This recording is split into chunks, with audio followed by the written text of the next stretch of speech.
আজকে spoken class 2 তে দেখাবো ইউজ অফ এম ইজ আর, কীভাবে আমরা এম ইজ আর ব্যবহার করে বাক্য তৈরি করতে পারি। তো এখানে কিছু স্ট্রাকচার দেওয়া রয়েছে। দেখুন যে subject am is are, verb ING বা এক্সটেনশন, এবং এটা নেগেটিভ দেওয়া আছে, এবং এটারই এম ইজ আর অক্সিলারি ভার্বের দ্বারা প্রশ্ন করা বোঝায়। কীভাবে আমরা প্রশ্ন করতে পারি এম ইজ আর ভার্ব দিয়ে। তো আমরা নতুন নতুন সেন্টেন্স তৈরি করতে গেলে দেখুন যে যদি কোনো বাক্যে যাচ্ছি শব্দ থাকে, যদি কোনো বাক্যে বাংলাতে বোঝায় যে যাচ্ছি, করছি, বলছি, খাচ্ছি ইত্যাদি, এরকম যদি যাচ্ছি স এবং স স রস্যি রেকার এইগুলো যদি থাকে, তাহলে আমরা মনে করবো যে চলমান রয়েছে। তো চলমান যখন থাকবে তখন আমরা মনে করবো যে এটা অবশ্যই প্রেজেন্ট কন্টিনিউয়াস টেন্স, যদি বর্তমানে কোনো কিছু চলমান থাকে। তো আমরা হ্যাঁ বোধক বাক্য দিয়ে এটা শুরু করতে পারি। তো আমি যাচ্ছি, আমি যাচ্ছি মানে কি আমি চলমান রয়েছি, তাহলে আমি যাচ্ছি এর ইংলিশটা কী হবে? I am. আই এর সাথে অবশ্যই এম যুক্ত হবে। তো কার কার সাথে এম হয়? আই এর সাথে এম বসে, হির সাথে ইজ বসে, দে যদি থাকে তাহলে আর বসবে, ইট থাকলে অবশ্যই ইট ইজ হয়, ইউ থাকলে অবশ্যই আর হয়। তো এইগুলো হচ্ছে প্রেজেন্ট কন্টিনিউয়াস টেন্স। চলমান কোনো সেন্টেন্স তৈরি করতে গেলে আমাদের এইগুলো ব্যবহার করে ওই বাক্যটা তৈরি করতে হবে। তো দেখুন কিভাবে আমরা বাক্য তৈরি করি অ্যাম ইজ আর ব্যবহার করে। তো আমি যাচ্ছি মানে অবশ্যই আই অ্যাম। আমি যাচ্ছি ইংলিশ কি? যাচ্ছি মানে গো, যাও মানে গো, আর যাচ্ছি মানে গোয়িং, যেহেতু আমাদের ভার্বের সাথে অবশ্যই আইএনজি যুক্ত হবে, তাহলে এটা হবে গো ইং। আমি খাচ্ছি, আমি খাচ্ছি মানে আমি খাওয়া বোঝাই। আমি দেখা যাচ্ছে ভাত খাচ্ছি, পেয়ারা খাচ্ছি, রমজান মাস আমরা ইফতারের সময় খেজুর মুড়ি ইত্যাদি খাই। তো এগুলো আমি খাচ্ছি, তো এটা হবে আই অ্যাম ইটিং। যে কোনো কিছু খেতে পারি আমরা, ডেট মানে খেজুর খেতে পারি। রহিম পড়ছে, দেখা যাচ্ছে ইফতারের পর রহিম পড়তে বসতে পারে, তো রহিম পড়ছে এটা হবে রহিম, যেহেতু রহিম এটা থার্ড পারসন, তো রহিম অবশ্যই রহিমের সাথে ইজ ব্যবহার করতে হবে। রহিম পড়ছে মানে কি রিডিং, রহিম পড়ছে। তুমি ভাত খাচ্ছ, দেখা যাচ্ছে কেউ একজন ভাত খাচ্ছে, তাহলে ইউ আর ইটিং রাইস। তুমি ভাত খাচ্ছ।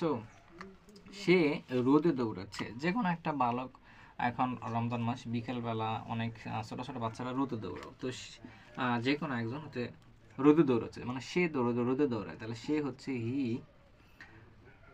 ইজ। তাহলে হির সাথে হি থার্ড পারসন সিঙ্গুলার, তার সাথে ইজ ব্যবহার করতে হয়। তো হি ইজ রোদে দৌড়াচ্ছে মানে হচ্ছে দৌড়ানো ইংরেজি হচ্ছে রানিং।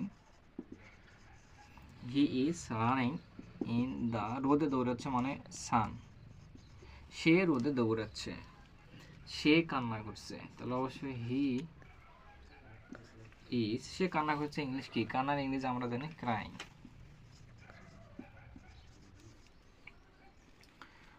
কান্না করছে, হি ইজ ক্রাইং। তো রানী রান্না করছে, রানী রান্না করছে, রান্না ইংলিশ জানি আমরা cooking. Rani is cooking. Rahim কাজ করছে, রহিম থার্ড পারসন সিঙ্গুলার, তো রহিম কাজ করতে, তাহলে রহিম ইজ, কাজ ইংরেজি আমরা জানি ওয়ার্কিং। এরপরে দেখুন করিম স্কুলে যাচ্ছে, করিম ইজ গোয়িং টু স্কুল। এটা হচ্ছে আমাদের হ্যাঁ বোধক, সবগুলো আমাদের হ্যাঁ বোধক বাক্য। যদি এইগুলোর আমরা নেগেটিভ করি, তাহলে নেগেটিভ করার ক্ষেত্রে আমাদের কি হবে? জাস্ট আমি এখান থেকেই না বোধক বাক্যগুলো একটু যদি আপনাদের সামনে শেয়ার করি, তাহলে হচ্ছে এখান থেকে আমি করে দিতে পারি। দেখুন, তো এটা যদি নেগেটিভ করা হয়, আমি যাচ্ছি না, বাংলাটা হবে আমি যাচ্ছি না। তাহলে আমি যদি যাচ্ছি না, তাহলে কি হবে? নেগেটিভ ফর্ম হচ্ছে ভার্বের এম, মানে অক্সিলারি ভার্বের পর নট ব্যবহৃত হয়। তো আই অ্যাম নট গোয়িং, আমি যাচ্ছি না। আমি খাচ্ছি না, আই অ্যাম নট, আমি খাচ্ছি না মানে ইটিং, আমি খাচ্ছি না।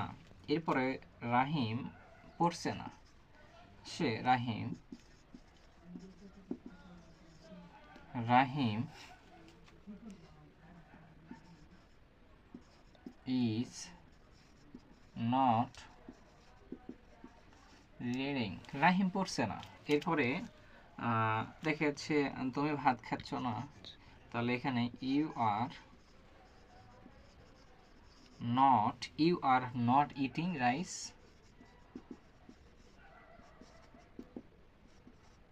তুমি ভাত খাচ্ছ না। সে রোদে দৌড়াচ্ছে না, তাহলে সে রোদে দৌড়াচ্ছে না হবে he is not running in the sun, সে রোদে দৌড়াচ্ছে না। এখানে সে রান্না করছে না, সে কান্না করছে না, তাহলে হবে হি ইজ নট ক্রাইং, এখানে আছে রানী রান্না করছে না, রানী ইজ নট কুকিং, রানী রান্না করছে না। তো রাহিম ওয়ার্কিং মানে কাজ, রাহিম কাজ করছে, নেগেটিভ করলে হবে রাহিম কাজ করছে না, তাহলে হবে রাহিম ইজ নট ওয়ার্কিং, রাহিম কাজ করছে না। এরপরে করিম যে স্কুলে যাচ্ছে না, নেগেটিভ করলে হবে Karim is not going to school, এটা হচ্ছে আমাদের নেগেটিভ ফর্ম। তো এইগুলোর যদি আমরা অক্সিলারি ভার্ব দ্বারা যদি আবার প্রশ্ন করা বুঝাই, তাহলে আমাদের এম ইজ আর ব্যবহার করে আমরা এটা অক্সিলারি ভার্ব দ্বারা প্রশ্ন করতে পারি। তো কিভাবে দেখুন, অক্সিলারি ভার্ব দ্বারা যদি প্রশ্ন করা বুঝাই তাহলে হবে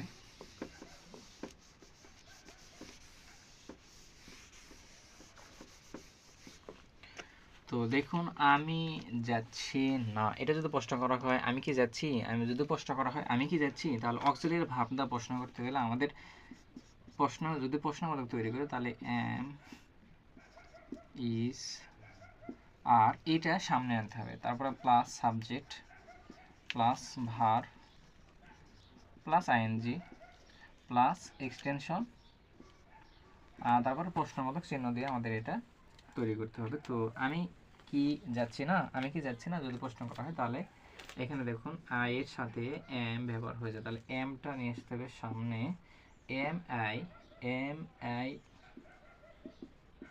গোয়িং, প্রশ্নবোধক চিহ্ন হবে এম আই গোয়িং, আমি কি যাচ্ছি না, আমি কি খাচ্ছি না, আমি যে কোনো কিছু খাবার খেলে আমি কি নিজে থেকে নিজেকে প্রশ্ন করা আমি কি খাচ্ছি না, তাহলে এটা হবে আমি কি খাচ্ছি না, তাহলে M I eating,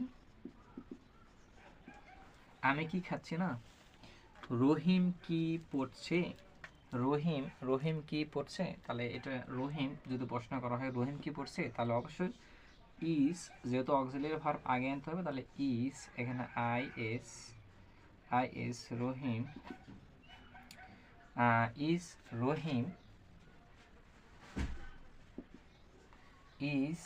Rahim reading, Rahim কি পড়ছে না, প্রশ্নবোধক চিহ্ন। তুমি কি খাচ্ছ না, হি ইজ, দেখুন এখানে সে কি দৌড়াচ্ছে না, তাহলে সে কি দৌড়াচ্ছে না এখানে যদি প্রশ্ন করা হয় তো এটা হবে ইজ হি রানিং, সে কি দৌড়াচ্ছে না, সে কি কাঁদছে না, ইজ হি ক্রাইং, সে কি রান্না করছে না, এটাও সেম আই এস, তাহলে রানী নাম আছে, তাহলে রানী রানী কুকিং, প্রশ্নবোধক চিহ্ন লাস্টে বসবে। রাহিম, দেখুন এখানে রহিম কি কাজ করছে, তাহলে এখানে হবে ইজ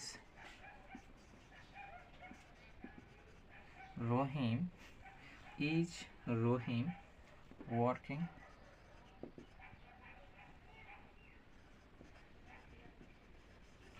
ইজ রহিম ওয়ার্কিং। এখানে করিম ইজ গোয়িং টু স্কুল, করিম কি স্কুলে যাচ্ছে, করিম কি স্কুলে যাচ্ছে, করিম কি স্কুলে যাচ্ছে না, অথবা করিম কি স্কুলে যাচ্ছে, তাহলে হবে ইজ করিম, গোয়িং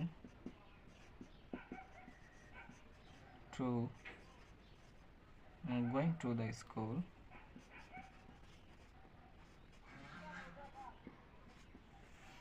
এই হচ্ছে আমাদের অক্সিলারি ভার্ব দ্বারা প্রশ্ন করার নিয়ম। তো আমরা এটাকে ডব্লিউএস দ্বারা প্রশ্ন করে আমরা সলিউশন করতে পারি। তো এইভাবে যদি আমরা বাড়িতে প্র্যাকটিস করি তাহলে আমাদের স্পোকেন ইংলিশ আরও ডেভেলপ করা সম্ভব ইনশাআল্লাহ।